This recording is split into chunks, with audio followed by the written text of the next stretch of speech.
동해 바닷길을 따라 영일 만에 들어서면 형산강과 맞닿는 지점에 길게 뻗은 무수한 굴뚝들이 눈에 띕니다. 이곳이 바로 우리나라 최초의 종합제철소 포스코입니다. 1973년 가동을 시작한 이래 사반세기 만에 1,000억 달러의 매출과 50억 달러의 순이익을 기록한 포스코 포항제철소.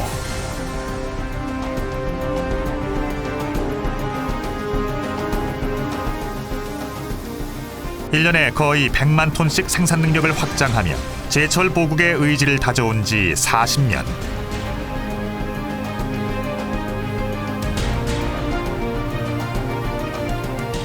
아무것도 없는 허허벌판 황무지에서 쇳물의 역사를 일궈온 포철 신화를 되짚어봅니다.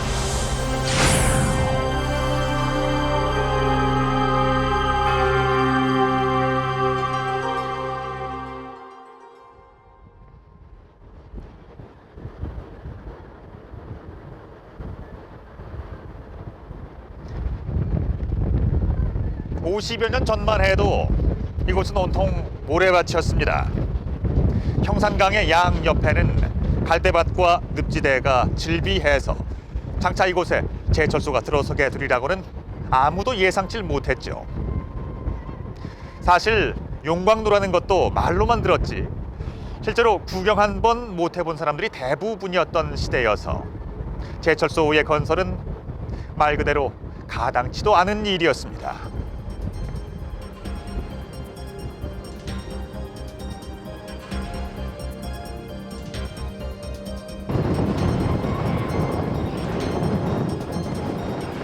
(1968년 11월 12일) 포항 상공에 헬기 한 대가 나타났습니다. 착륙할 장소도 마땅치 않은 포항제철소 건설 현장에는 긴장감이 감돕니다.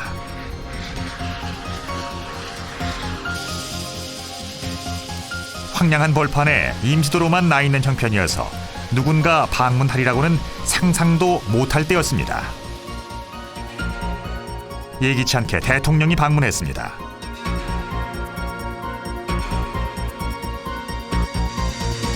네, 11월 12일 날 아침을 출근하자마자 경찰서장한테서 전화가 왔어요. 대통령 각하께서 곧 여기 현지에 오신다고. 참 뭐랄까 처음으로 국가 어른을 모시는데 그냥 깜짝 놀래가지고. 이른 아침 도착한 대통령은 착잡한 표정이었습니다. 여느 때와는 다른 초도순식. 대통령은 현장 사무소 2층으로 묵묵히 발길을 옮깁니다. 건설 현장이 가장 잘 보이는 자리였죠. 그런데 그곳에서 대통령의 탄식이 터져 나옵니다.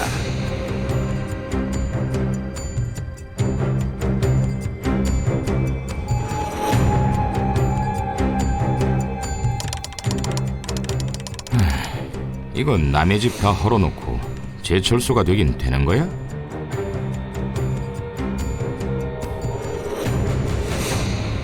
와, 듣는 우리가 그냥 죄인 같은 느낌이 드는 거예요. 대통령께서 저렇게 말씀하시니 우리는 더 그냥 기가 죽을 수밖에. 지금 생각하면 아찔한 순간이죠.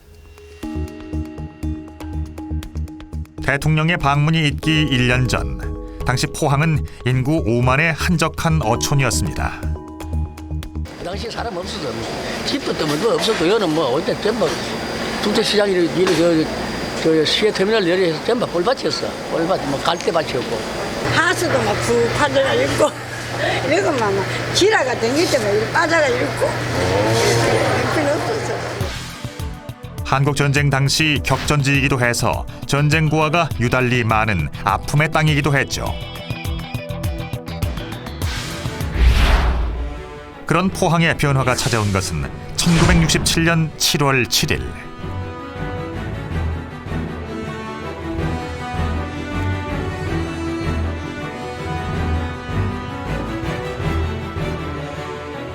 대통령에게 월간 경제 동향을 보고하는 자리에서 종합제철소 부지로 포항이 선정됐음을 공식 선언하면서부터입니다.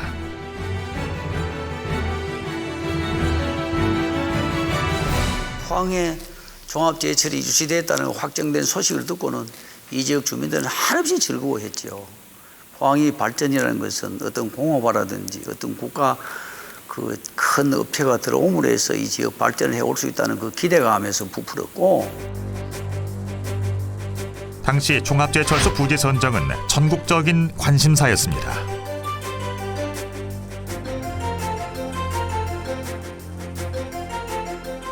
공교롭게도 제철소 입지 선정 과정은 제6대 대통령 선거와 제7대 국회의원 선거가 있는 1967년에 진행됐습니다.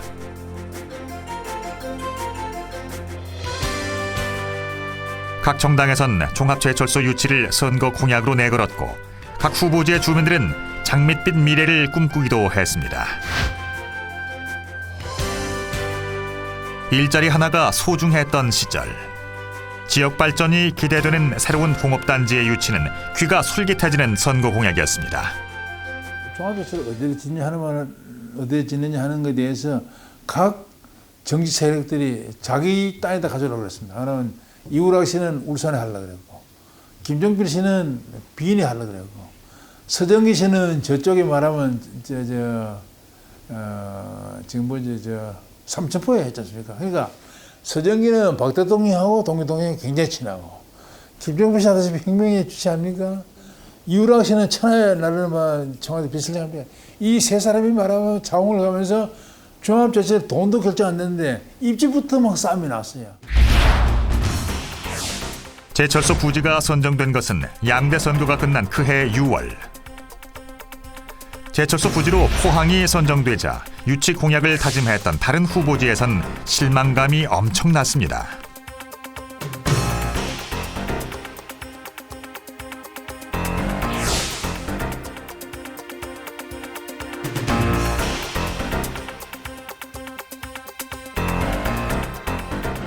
기사가 와가지고 우리나라에 입지 조사를 했어요.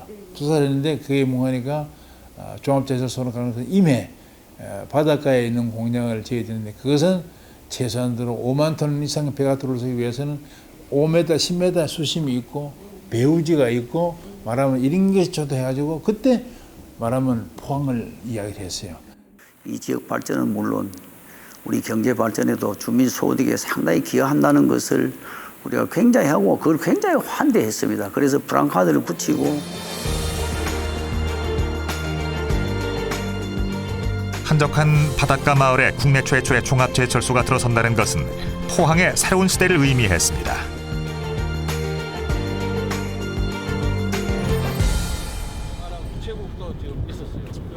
그러나 많은 것을 양보해야만 하기도 했습니다.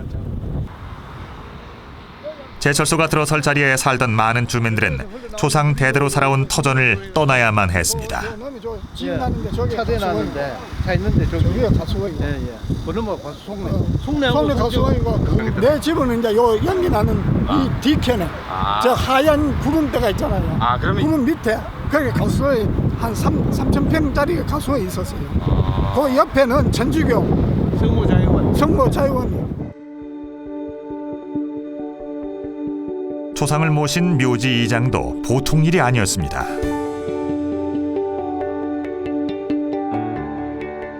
동천 동네 뒤에 솔밭에 그 공동묘지, 우리 애들 때 공 차고 달고 하는 그 공동묘지 있어요. 조상묘를 없애기가 쉽지 않잖아요. 없지만 그 당시에는 할 수 없이 할 단계밖에 안 됐어요. 어려움이 있어가지고.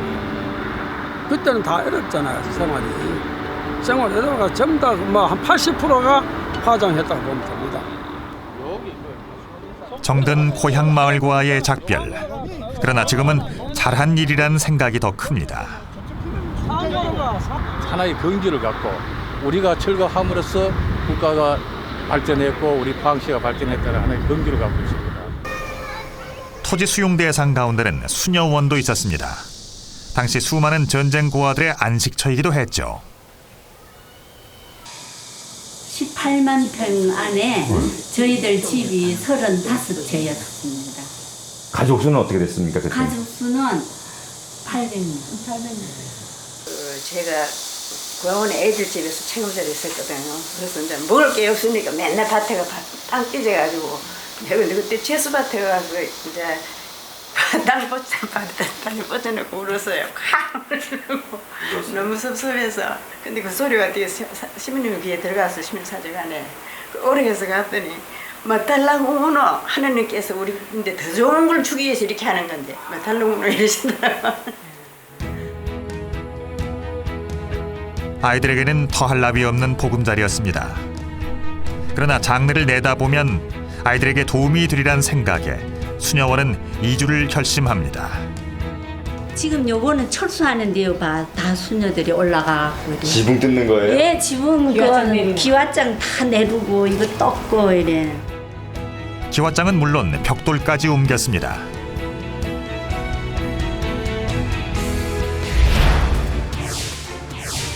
새로운 역사를 위한 진통이 모두 끝났다고 여겼던 그 순간 한국 정부는 실망스러운 소식을 접하게 됩니다. 철석같이 믿고 있던 자관 도입이 수포로 돌아간 것입니다. 개발도상국이라는 후진국에서 제철소라는 큰 프로젝트를 하기가 돈이 많이 들고 기술도 없고, 그리고 바로 옆에가 뭐 세계적으로 유명한 철강 회사가 있으니까 거기서 필요한 거 싸게 사다 쓰면 되지 뭐 굳이 그렇게 할 거 뭐 있냐는 그런 식으로 아마. 당시 미국이 처음부터 반대했습니다. 왜냐하면 너희나라 조합제를 할 때가 아니고 조합제를 잘못하면 미국이 물려들어간다 생각한 겁니까? 왜냐하면 미국이 그 터키하고 브라질에다가 돈 줬다가 물렸거든요.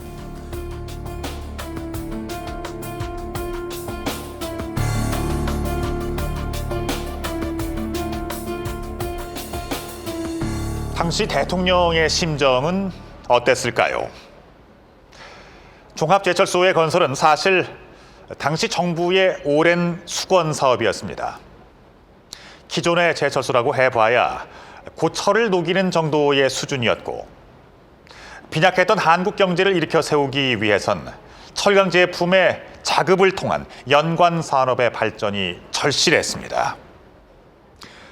그러나 무리하게 추진했던 종합제철소의 건설은 약 820만 제곱미터의 황무지라는 커다란 숙제를 남기게 됩니다. 자금도 미처 확보하지 못한 채 추진했던 종합제철소 건설. 당시 정부는 왜 그토록 무모한 사업을 강행하려 했던 걸까요?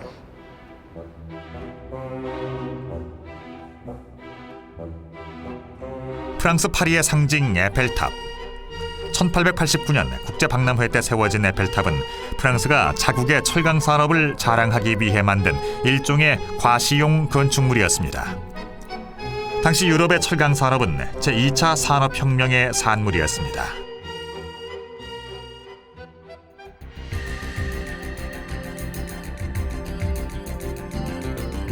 철강 산업을 중심으로 산업의 대대적인 개편이 단행되면서 이젠 어느 나라가 철강 산업의 주도권을 갖느냐에 따라 강대국의 서열이 달라졌습니다.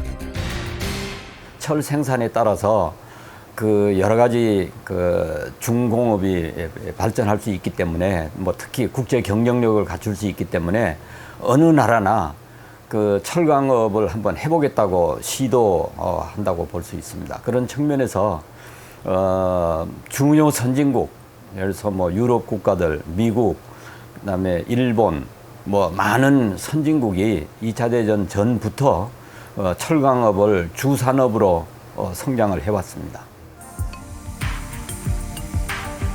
그러나 당시 우리는 소규모 대장간이 전부였습니다. 한국전쟁 이후 우리에게도 제철소가 전혀 없었던 것은 아닙니다. 그러나 제철소라고 해봐야 고철을 녹여내는 수준에 불과했고, 일관 공정이 이루어지는 소위 종합제철소는 꿈도 꾸지 못했습니다. 제철소 건설에는 대규모 자본이 필요하고 또 기술과 또 숙련된 인력이 필요하잖아요. 또 거기에다가 또 제철소라는 것은 규모의 경제가 작용합니다. 일정 수준 이상의 규모가 필요하다는 거죠. 철강 수요가 필요하다는 거죠. 그런데 그런 요건들을 갖출 만한 신생 국가들이 그렇게 많지 않았어요. 그래서 대부분의 국가들이 도전을 하지만은 성공을 하지 못하는 그런 요인이 됩니다. 1960년대 초 정부는 제1차 경제개발 5개년 계획의 핵심 사업으로 종합제철소 건설을 확정했습니다. 당시 남한의 철 생산량은 북한의 5분의 1. 자립경제 기반을 구축하고 자주 국방을 이루기 위해선 종합제철소 건립이 절실했습니다. 박정희 대통령이 이제 5.16 해가지고 나라 경영을 딱 맡고 나서 제일 남북 대결 아닙니까? 남북 대결. 그 당시에 김일성한테 이기는 게 한 가지가 없었어요. 제가 GOP 소대장만 하더라도 우리는 전기불도 없고 저쪽엔 전기불이고 우리는 쌀도 모자라고 저건 쌀도 남고 수출도 저쪽이 많고 이기는 게 하나도 없었잖아요. 뭐. 자주 국방을 하는 데 있어서 우리 산업이 뒷받침해야 됩니다. 산업이 뒷받침하기 위해서는 철 제품의 경쟁력이 있어야 되고, 그러니까 우리 스스로 북한의 침략을 막을 수 있는 힘을 기르는 그런 차원에서도 철 생산은 필수적이다. 당시 정부는 울산공단에 연산 22만 톤 규모의 제철소를 세울 계획이었습니다. 시작은 순조로웠습니다. 제임스 벤플리트 장군이 이끌고 내한한 미 경제사절단은 긍정적인 반응을 보였고 가계약까지 맺기도 했습니다.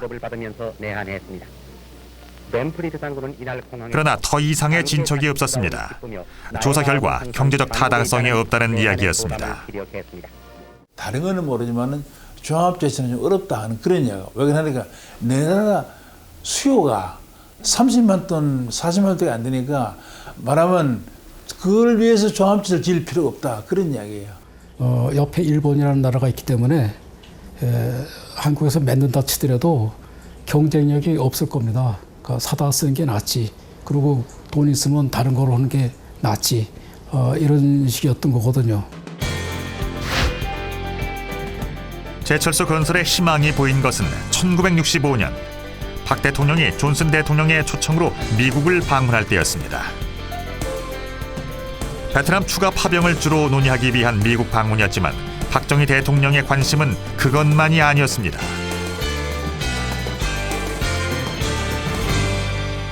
65년에 미국 방문을 존슨 대통령하고 정상회담 하시기 위해서 이제 가셨을 때가 계셨었는데 그때 이 제철업을 염두에 두시고 쭉 둘러보셨어. 방미 기간 중 박 대통령은 미국 최대의 철강 도시 피츠버그를 방문합니다. 그리고 그곳에서 박 대통령은 중요한 한 인물을 만나게 됩니다. 카퍼스 엔지니어링 컴퍼니라고 그 이제 제철소 건설 기술 계획 내지 건설해주는 그런 이제 회사거든요. 거기 회장 미스터 포이라는 사람이 이제 있는데 우리가 볼 때는 대단히 큰 사람인 거예요. 당시 대통령은 포이 회장에게 종합제철소 차관 협조를 요청합니다. 그 대통령이 일개 회사 사장한테 이제 부탁을 합니다. 저 한번 좀 차관단 좀 구성해 봐달라고. 방미 이듬해 마침내 한국 제철소 건립을 위해 미국을 비롯한 4개국이 참가한 키사, 즉 대한국제제철차관단이 결성됩니다. 이게 뭐 키사 하는 거는 미국의 말하면 그 제철 건설 설계사들이 중심을 맺는 그 단체예요. 거기다가 했는데 이 사람들은 경영하니까 그 키사에서 한국의 종합제철 건설에 필요한 돈을 미국의 수출입은행에 가서 하겠다 하는 계획을 내세운 겁니다. 키사, 즉 대한국제제철차관단이 결성된 1966년은 제1차 경제개발 5개년 계획이 가시적인 성과를 내기 시작한 해였습니다. 경제 성장률은 10%를 넘을 것으로 예상됐고 수출이 1억 달러를 넘긴 지 3년 만에 3억 불을 바라볼 때였습니다. 이제 우리도 할 수 있다는 자신감과 희망이 팽배했던 시대. 하지만 수출 산업 육성에 절대적으로 필요한 철강 분야에 있어서 국내 소비량은 50만 톤을 웃도는 반면 생산량은 20만 톤에 불과했습니다. 현대적인 제철소의 건설이 시급한 때였습니다. 1967년 10월 20일 정부와 대한제철 제철소에 필요한 차관은 최소 1억 달러. 당시로서는 막대한 자금이지만 기사는 긍정적인 반응을 보입니다.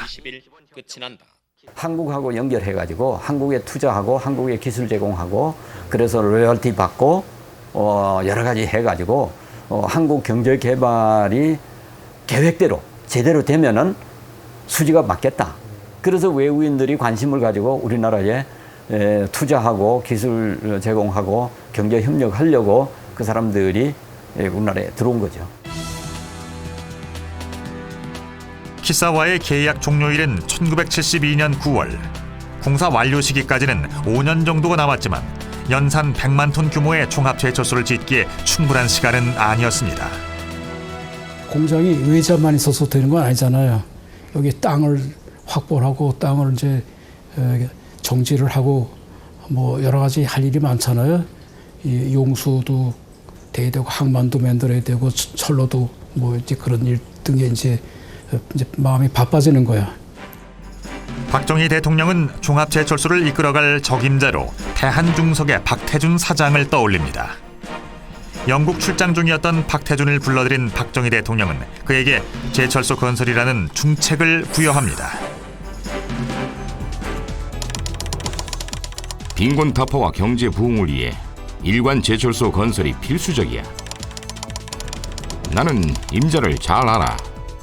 어떤 어려움이 있더라도 국가와 민족을 위해 아무 소리 말고 맡아주게.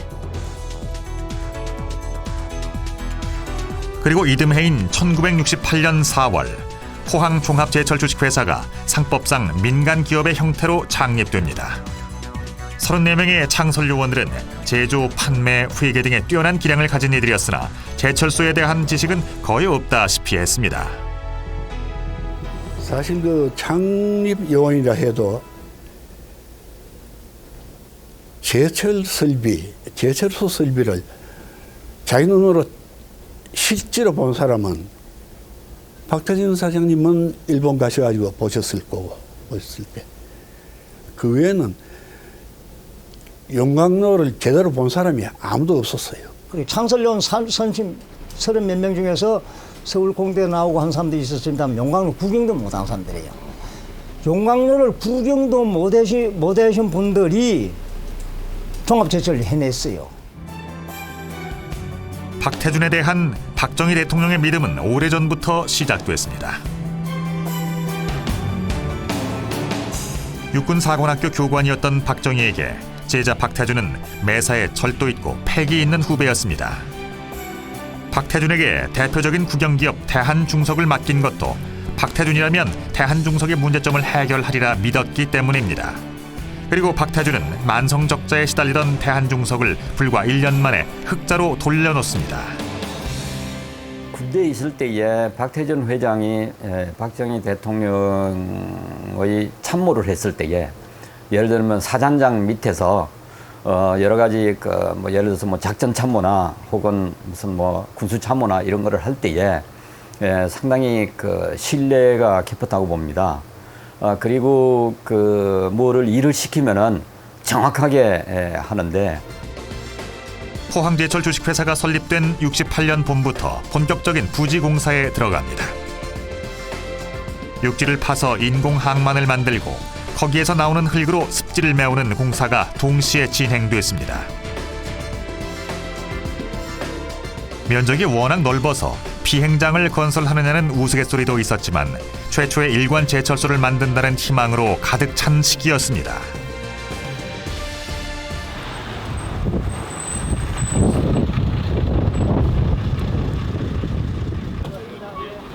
그때 그 시절의 건설 요원들이 포스코 역사관을 찾았습니다. 68년 창립 첫 해에 입사했다 해서 이름 붙여진 68 동기 회원들이 방문한 것입니다.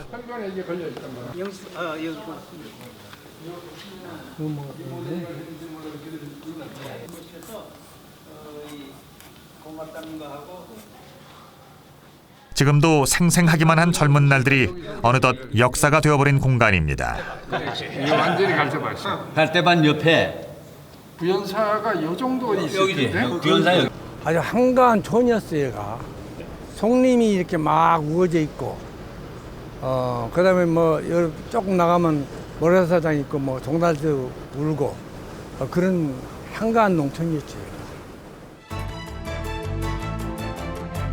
사람의 흔적이 사라진 모래벌판은 사막을 연상케 했습니다. 바람이 강할 땐 보안경 없이 발걸음을 옮길 수도 없었습니다. 보안경을 써도 모래먼지가 비집고 들어와서 제철소 덕분에 포항 안과 병원이 성업한다는 소문이 나돌 정도였습니다. 여기 이쪽 지역에 있는 처녀가 시집을 가려면은 모래 3마리를 먹어야 시집 간다는 그런 소문을 들었어요. 그러니까 바람 많고 모래가 많다는 소문을 들었는데 저희가 그걸 실감했죠. 그 세멘트 푸대에다가 군역을 딱 뚫고 고놈을 딱 집어쓰고 그런 거 이제 돌아다니는 거예요. 그러니 그게 한번 생각해 보세요. 이게 바람 불고 굉장히 모래가 휘날리고 막 뿌연데 세멘트 푸대를 내어 사각적으로 된 놈을 쓰고 엉작 걸어다니는 거 한번 생각해 보세요. 포철 역사에 있어 선사시대로 불리는 그 시절, 당시 이들 근로자의 안식처는 허름한 2층짜리 건설사무소가 전부였습니다. 2차 대전 당시 사막의 여우라 불렸던 독일 장군 롬멜의 이름을 딴 롬멜하우스. 1년 가까이 숙식을 함께 했던 추억의 장소입니다. 우리 자리. 백대세 여기 백대세. 아니야. 저쪽에가 우리 총팀이에요. 모래벌판을 헤매며 흙을 다지다가 담요 한 장으로 몸을 말고 한데 엉켜 잠을 청했던 휴게실의 기억은 45년이 지난 지금도 여전합니다. 목이 망을 쳐줬는데도 이게 움직이다 보면은 가해가 이렇게 닿잖아요. 그러면 가해가 그냥 빨갛게 목이한테 물려가지고 여기 퉁퉁 부어있고 그래서 그 포항목이 지속합니다. 반가운 분이 오셨어요. 혹시 기억나세요? 안녕하십니까. 기억나시나요? 반갑습니다. 아, 저 부연사에 계셨던. 네. 오랜만입니다.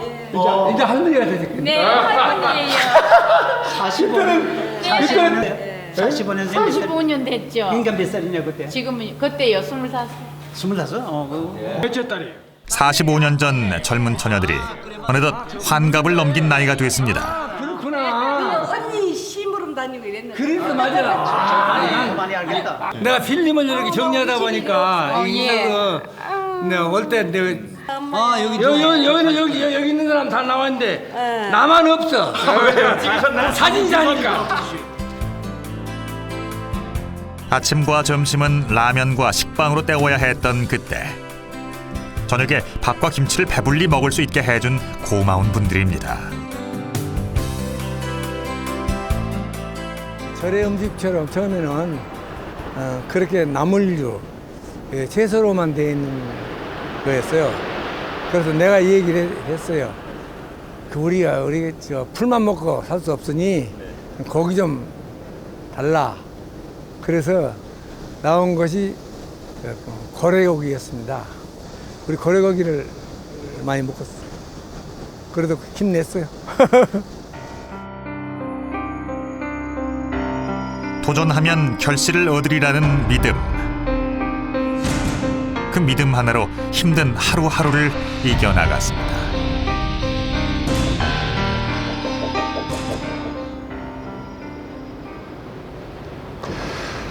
당시 영일만은 한마디로 전쟁터였습니다.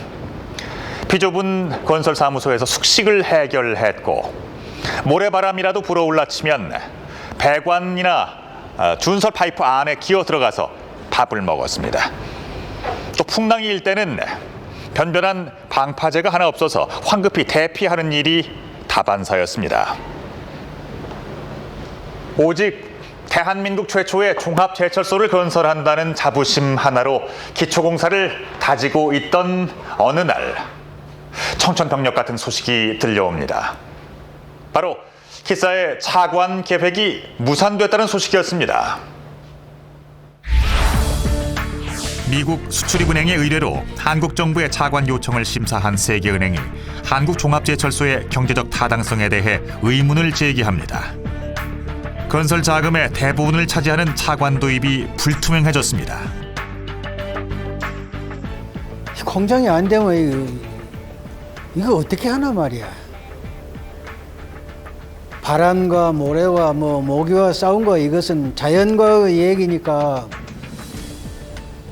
자기가 선택한 직장인이 직장에서 할 수 있는 일은 다 해야 된다는 것은 도리가 없는 거고 그런데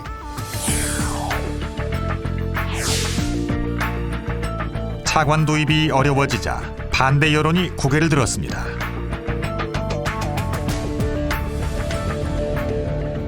직접 나서기로 마음먹은 박태주는 미국 피츠버그로 향합니다.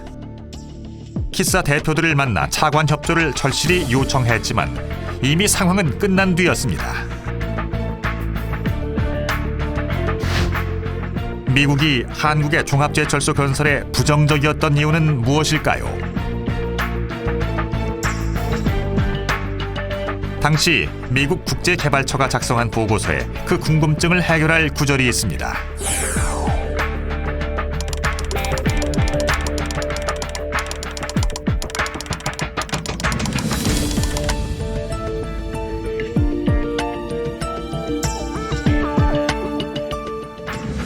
미국에서 한국의 철강업을 하는데 투자도 안 하고 기술 제공도 안 한다고 해서 안 된다는 결론을 갖고 통보를 갖고 이제 한국에 오는 도중에 하와이에 들렸습니다.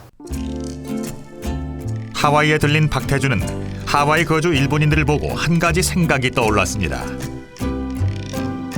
하와이에 있으면서 여러 가지 고심을 하고 있는데 그때에 이제 생각이 난 것이 대일 청구권 자금을 들여오는 것이 있었는데 이것을 활용하면은 좋겠다. 그 돈 생각이 하와이에 바로 착상이요. 69년이니까 그 돈이 66년부터 75년까지인가? 그 10년 동안 하여튼 쓰게 됐으니까 가만 생각해보니까 반은 섰겠다. 그래도 1억 정도는 있을 거다 하는 생각이 들어가. 한국과 일본은 14년이나 끌어오던 대일 청구권 자금은 일제 식민 통치에 대한 일종의 배상금입니다. 당시 쓰고 남은 대일 청구권 자금은 농림수산 부문에 사용하기로 한일 간의 합의가 끝난 상태였습니다. 한일 국교 정상화를 통해서 들어온 그 대일 청구권 자금은 이런 프로젝트를 쓴다는 걸 발상을 할 수 없었던 그런 단계였거든. 민생으로 써야 되는 거 아니냐, 민생. 우리 피와 땀의 대가인데 이렇게 생각했는데 산업용 대형 프로젝트에 갖다 쓰겠다는 발상을 어느 날 갑자기 했다는 겁니다. 이제 그때 만약에 그 하와이 구상을 통해서 박정희 대통령이 좋다, 야 우리 그렇게 하자라고 일본 그 대일 청구권 자금의 일부를 쓰자라고 합의하지, 그렇게 합의해서 이걸 추진하지 않았으면 포항제철은 주민들은 다 내쫓았지만 그건 그 상태에서 청산되는 수밖에 없는 거죠. 계약을 체결하기까지 1년여의 진통이 있었지만 정부는 한일 양국의 안보까지 걸린 일이라며 설득해 자금 확보는 물론 상업 차관과 기술 협력 약속까지 받아냅니다. 한국 스스로 철강을 생산해가지고 그걸로 가지고 한국이 여러 가지 중공업을 발전시키는데 거기에 일본이 기술을 제공하게 되면은 한국 발전에 따라서 일본도 그만큼 덕을 볼 수가 있으니까. 그리고 이듬해 마침내 역사적인 제철소 착공식을 이루어냅니다. 사장 이하 전 사원들이 일치 단결해서 우리 민족의 하나의 역사적인 이 사업이 될 수 있는 포항 종합 제철 광장을 여러분들 손으로 완공을 한다는 하나의 보람을 느끼고 드디어 발파 스위치를 누르는 순간 이 사진이야말로 대한민국의 도약을 상징하는 장면입니다.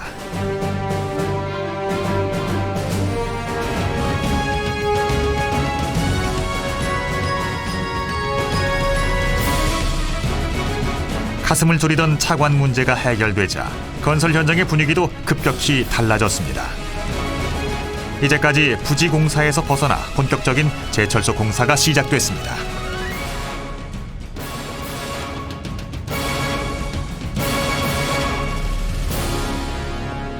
간절히 기다렸던 착공식이었지만 직원들의 마음은 무거웠습니다. 자금은 확보했지만 제철소를 완공하기엔 턱없이 부족한 액수였던 겁니다. 이때부터 최소한의 인원으로 최단 기간 안에 공사를 마무리 짓는 공기 단축의 신화에 도전하게 됩니다. 그리고 그 과정에서 세계적인 기업으로 성장하게 한 지금의 포스코 정신이라는 것이 탄생하게 됩니다.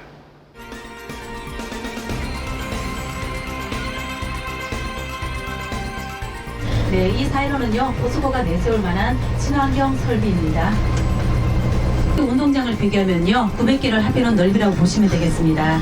근데 광양제철소는요, 종합제철소는 어디에서나 볼 수 있는 흔한 시설이 아닙니다. 그래서 제철소를 방문하게 되면 가장 먼저 그 규모에 놀라게 되죠. 당시에도 마찬가지였습니다. 끝도 보이지 않는 황무지에 22개의 대형 건물로 구성된 거대한 철강 단지를 건설해야 했습니다. 건물 중에는 30층 정도의 공장도 있었고 길이가 1km인 것도 있었습니다. 말 그대로 단군 이래 최대 규모의 공사였습니다. 230만 평 부지가 20몇 개 공장이 한꺼번에 막 들어선 겁니다. 한번 생각해 보세요. 공장 하나가 한 회사가 될 만한 큰 회사인데, 큰 공장인데 그놈을 전부 엮어가면서 한꺼번에 막 시작하는데 이건 감당할 수가 없어요. 거대하면서도 세밀함을 요구하는 작업. 최소한의 비용으로 어떻게 그것을 가능케 했을까요? 당시 포항제철은 이른바 후방 건설 방식을 선택합니다. 후방 건설 방식이란 최종 단계의 공장을 먼저 짓고 반제품을 수입해 최종 단계의 공장에서 완제품을 만들어내는 방식입니다. 아변 공장이라는 게 있어요. 아변 공장은 최종 제품이 나오는 라인들이에요. 그게 먼저 준공되도록 그렇게 이제 계획을 한 겁니다. 그 최종 공장이 먼저 준공되면은 그 중간 소재를 사다가 최종 공정만 거치면 최종 제품이 되거든요. 그러면 그 팔면 금방 돈이 들어오잖아요. 그래서 가장 먼저 건설한 것이 후판 공장과 열연 공장. 1972년 8월과 10월에 차례로 완공해서 나머지 공장들이 완공되기 1년 전부터 이들을 가동할 계획이었습니다. 공장 건설과 함께 설비 구매도 이루어졌습니다. 당시 박태준은 설비 구매를 할 때마다 종이 한 장을 지니고 다녔습니다. 대통령의 친필 사인이 담긴 문서인데요. 이른바 종이마패로 불렸죠.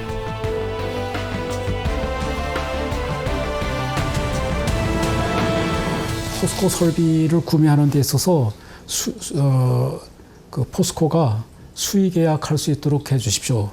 또 때에 따라서는 정부 허가를 받기 전에도 어떤 일들은 그 무득이 그 공기를 빨리빨리 당기기 위해서 할 때가 있을 텐데 그럴 적에는 정부가 나중에 승인을 해주십시오. 설비 구매 당시 정치자금 압력과 웃돈을 요구하는 관행을 우려한 박태준은 대통령에게 특단의 조치를 내려줄 것을 청합니다.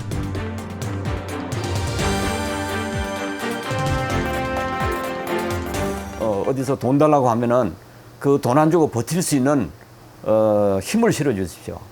그렇게 해가지고 박정희 대통령이 내가 그거를 완전히 막아주도록 할 테니까 그 걱정 말고 뭐 선진국 수준의 철강업을 해라. 그러면은 그거를 할 수 있도록 증표를 주십시오. 박정희 대통령의 친필 사인은 이후 박태준의 든든한 울타리 역할을 합니다.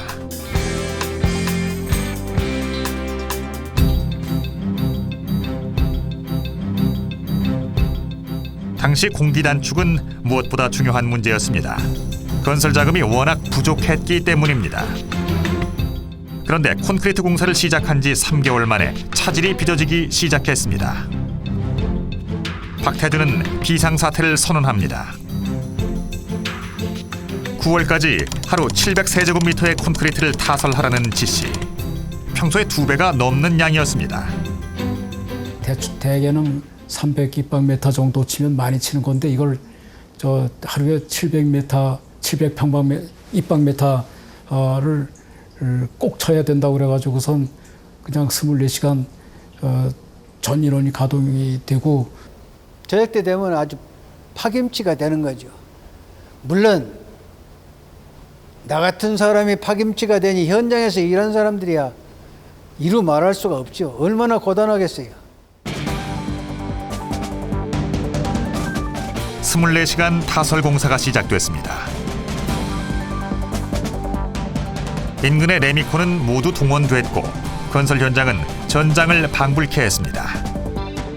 밤낮을 가리지 않고 이어진 건설 비상은 석 달 후에 막을 내립니다. 제일 마지막 콘크리트를 칠 적에 말이에요. 우리 그 고생한 직원들 전부 다 불러가지고 마지막 콘크리트를 한 삽을 내가 집어였습니다. 내가 집어였고 눈물을 흘리면서 만세를 불렀죠. 그 일본 사람들이 참 기적적이라고, 정말 기적적이라고. 5개월 늦어진 거를 3개월 만에 복구를 했습니다만은 그거는 공사의 발주에서부터 공사 시스템에서부터 감독의 그 말하자면은 감독 시스템이라든지 여러 면에서 소중한 하나의 경험이었어요. 1년에 3일의 휴가가 있었지만 실제로 휴가는 꿈도 꾸지 못했습니다. 직원들은 결혼할 시간도 아까워 제철소 현장에서 결혼식을 올리며 이를 큰 영광으로 생각했습니다. 제철소 현장은 피와 땀의 흔적이자 최고의 예식장이었습니다. 직원들도 매년 2배 이상 크게 늘어나서 공장 내로 통근 열차가 운행되기도 했습니다. 일자리 하나가 아쉬웠던 시절, 제철소로 들어오는 출퇴근 자전거 행렬은 국민들에게 큰 위안을 주었습니다. 모자 화이바 쓰고 제복 노란 제복 입고 그다음에 회사 마크 붙이고 출근할 때는 을륜이 완전히 하나의 장관이었어요. 그게 예술이었습니다.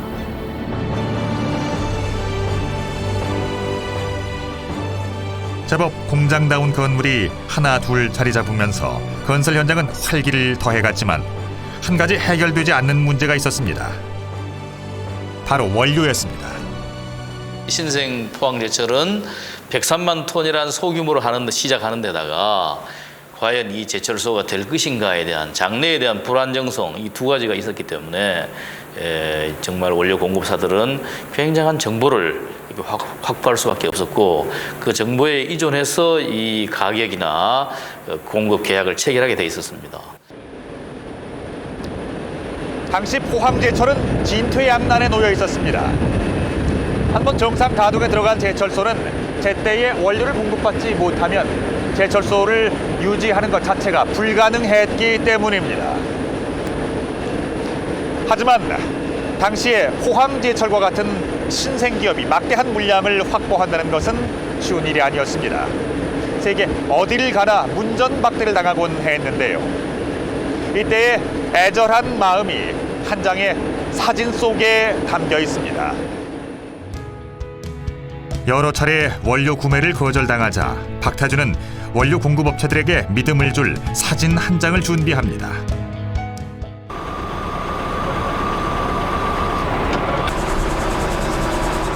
포철이 지으려고 하는 제철 공장들을 모두 보여주면 좋겠지만 당시 공장의 절반은 기초공사가 아직 진행 중이어서 전부를 보여줄 순 없었습니다. 제대로 찍어서 제대로. 그래서 궁여지책으로 준비한 것이 영문자로 공장 명칭을 크게 쓴 간판을 세우는 일이었습니다. 이 사진 한 장으로 포천의 미래를 설명하려고 했던 것입니다. 뭐 사진 몇 장, 현재 이 허벌판에 공장을 짓게 돼요 하는 그걸 들고 가서 이제 이야기를 하는데 상대방들이 좀 우습겠죠, 속으로는. 그러나 이제 사람이란 거는 그 비즈니스도 그렇지만 그 사람의 그 눈빛이나 영혼이라든가 그가 가진 신념, 인간 됨됨이 이런 걸 딱 보면은 상대방도 오는 게 있지 않습니까? 포철의 비전과 박태준의 신념은 광산주들의 마음을 움직입니다. 호주의 벨람비 석탄 회사와 장기 공급 계약을 맺게 됩니다. 당시 선진국들의 대규모 철강 회사와 동등한 공급 조건이었죠. 건설 과정에서 가장 까다로운 고로 공사. 벽 모양으로 높이 솟은 고로는 내화 벽돌을 치밀하게 배열해야 3000도 이상을 견뎌냅니다. 0.01mm의 오차도 허용되지 않은 작업. 드디어 카운트다운이 시작됐습니다. 여기까지 이제 용케 왔다. 이제 며칠 안 남았다. 이제 이런 생각이 있는데 화입식 되기 전날 태양에서부터 이제 원화 용광로에다 넣는 불을 태양으로부터 받게 되어 있습니다. 운명의 화입식 당일. 태양광을 돋보기로 받아 집힌 불을 봉송주자가 3.2km를 달려 고로가 있는 광장에 들어섰습니다. 모두가 손에 땀을 주며 기다려왔던 순간. 제발 이 불이 용광로 화입하는 그 용광로 속에 들어가서 제발 좀 잘 좀 타다오. 그것밖에 없더라고요, 생각이. 고로에 불은 붙었지만 모두들 자리를 떠나지 못했습니다. 철광석을 녹여 쇳물을 만들기에 적합한 온도까지 가열되려면 기다림의 시간이 필요했습니다. 이제 19시간 후에 어떤 일이 생길는지 이제 이게 그 순간을 위해서 지금까지들 그렇게 한 건데 이 순간이 잘못되면 어떻게 해요? 그럴 리는 없지만은 맨날 그런 터진다는 거 많잖아요. 다음 날 아침 용광로 내부에 오렌지색 섬광이 치솟는 듯 하더니 용암같이 벌겋고 뜨거운 쇳물이 흘러나왔습니다.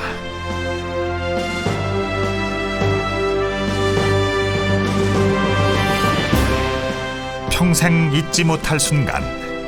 5년을 기다려온 포철 직원들에겐 황금보다 소중한 쇳물이었습니다.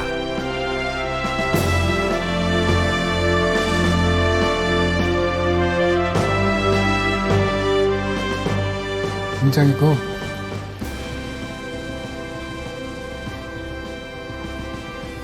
그다음에 잘 됐구나, 일 하나 해냈구나. 그러고서 이제 금방 그때 스쳐가는 게 우리나라도 용광로가 있는 나라가 됐구나.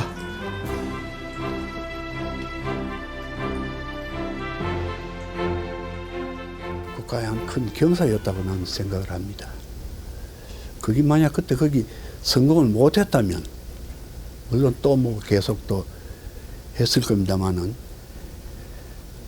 조업 초기년부터의 흑자라는 건 이뤄내지 못했을 걸로 생각을 합니다.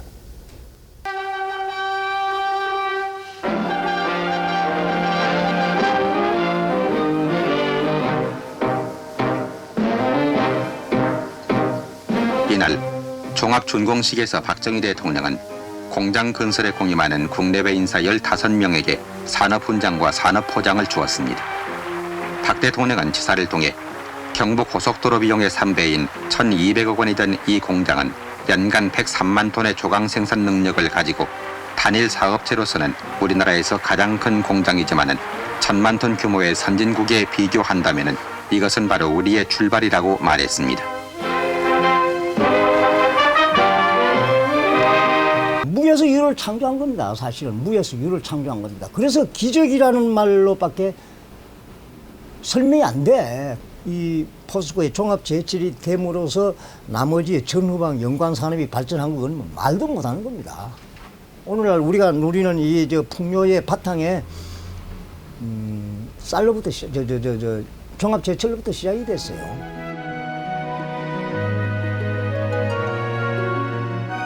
포항 1기 공사는 한국 역사상 가장 큰 공사였습니다. 연인원 3,500만 명이 단일 공장 내에 8만 2천 개 이상의 기계 장비를 설치했습니다.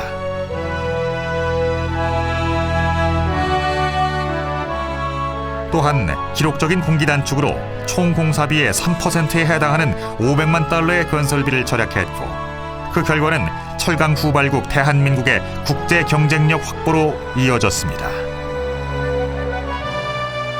그리고 무엇보다 중요한 것은 미국, 일본과 같은 철강 선진국과 동등한 수준의 제철소를 우리 손으로 찧었다는 자부심입니다. 기계발 가는 것은요, 국내에서 나온 어느 정도 자립이 되면 자립에 생기는 그 이익금 가지고 자본을 해가지고 공장을 지으하는 것이 그 당시에 이론이었고, 지금도 그 이론입니다만은요, 이 이론에 대해서 박정희 대통령 정면으로 말하면 도전한 겁니다. 이래가지고는 100년 하차이다, 한국이. 언제 우리가 생명 작업해가지고 먹고 살고 공장 지내는 일은 안 된다. 조금 더 늦어졌으면 우리나라의 경제 발전에 좀 지장이 되고 중화학공업 발전이 늦어지고 그러면은 이제 대만이나 이런 나라에 뒤지고 뭐 지금 현재로 보면은 중국한테 또 뒤진다고 볼 수도 있죠.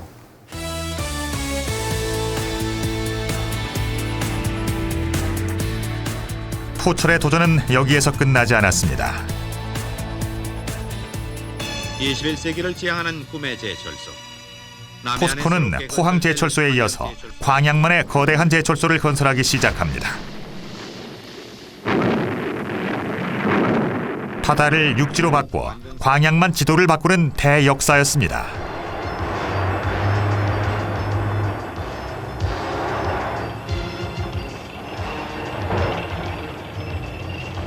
세계 최대 규모의 용광로와 조강 생산 능력을 자랑하는 광양 제철소는 포항에서 쌓은 경험과 기술력을 바탕으로 건설됐습니다. 포항에서 시작된 역사가 광양에 또 다른 과업을 이루고 4반세기 만에 대한민국을 세계가 주목하는 철강 선진국으로 만들어냈습니다. 포스코의 그 모토가 제철 보국이잖아요. 제철 보국. 제철을 해가지고 국가에 기여한다. 또 은혜를 갚는다. 포스코가 실제로 성공함으로써 국가 경제 발전이라든지 또 산업 발전에 크게 기여했고, 지금 현재 우리나라의 경제 위치가 이 정도까지 올 수 있는 그런 기반이 되지 않았나. 포스코는 실제로 제철 구국을 했다. 1992년 10월 3일 광양 제철소 공사를 성공적으로 마무리 지은 박태준은 고 박정희 대통령의 묘소를 찾습니다. 그는 이 자리에서 박정희 대통령에게 일관 제철소 과업 완수 보고를 합니다. 불초 이런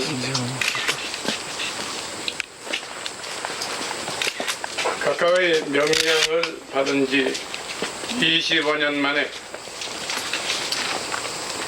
포항제철 건설의 대역사를 성공적으로 완수하고 삼가 가까이 영전에 보고를 드립니다. 포항제철은 영일만 황무지에서 첫 삽을 뜬 지 45년. 이제 대한민국은 세계가 인정하는 철강 선진국입니다. 대한민국 최초의 종합 제철소를 건설함으로써 중화학공업 선진국을 이루고자 했던 박정희 대통령. 그리고 그 부름을 받았던 박태준 회장. 두 사람의 만남이 대한민국의 새로운 신화를 썼습니다. 박태준 회장께서 저한테 제가 이제 물을 때 한 게 항상 힘이 되는 게 임자 뒤에 내가 있어. 맘 먹고 한 밀어붙여봐. 이게 힘이 됐다는 얘기입니다. 박정희 전 대통령의 그런 굳센 우리나라를 부흥시키겠다는 그런 의지를 누구보다 잘 이해하고 누구보다 잘 받던 사람이 박태준 회장이 아닌가. 그렇기 때문에 그 두 분의 그 잘 맞는 콤비가 이루어내는 하나의 기적과 같은 이야기죠.